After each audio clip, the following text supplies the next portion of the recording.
Jean-Baptiste est venu. Il ne mange pas, il ne boit pas, et l'on dit, c'est un possédé. Le Fils de l'homme est venu, il mange et il boit, et l'on dit, c'est un glouton et un ivrogne. Mais la sagesse de Dieu se révèle juste à travers ce qu'elle fait. Matthieu 11, 18, 19.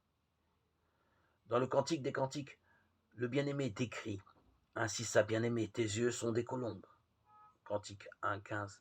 Lorsque l'Esprit Saint, colombe, habite notre regard, celui-ci s'ouvre à la beauté et l'aime. L'intelligence de notre cœur est alors capable de connaître l'autre. Nous nous ouvrons au beau et par suite au bien, au bon. Ainsi, si le Christ est la révélation accomplie, l'Esprit en est-il le révélateur pour nos cœurs? Il atteste la sagesse de Dieu à l'œuvre. Sinon, notre œil malade plonge notre corps tout entier dans les ténèbres. Matthieu 6, 23.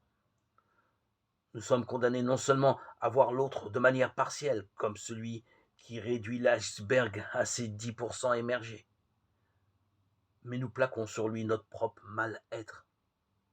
Alors notre jugement dit, avant tout, la teinte de nos lunettes, leur taille défectueuse, source de déformation. Il n'est pas anodin que ce que Jésus dénonce dans ce verset concerne le repas, lieu de la convivialité, lieu de la rencontre et de la communion. Prions donc,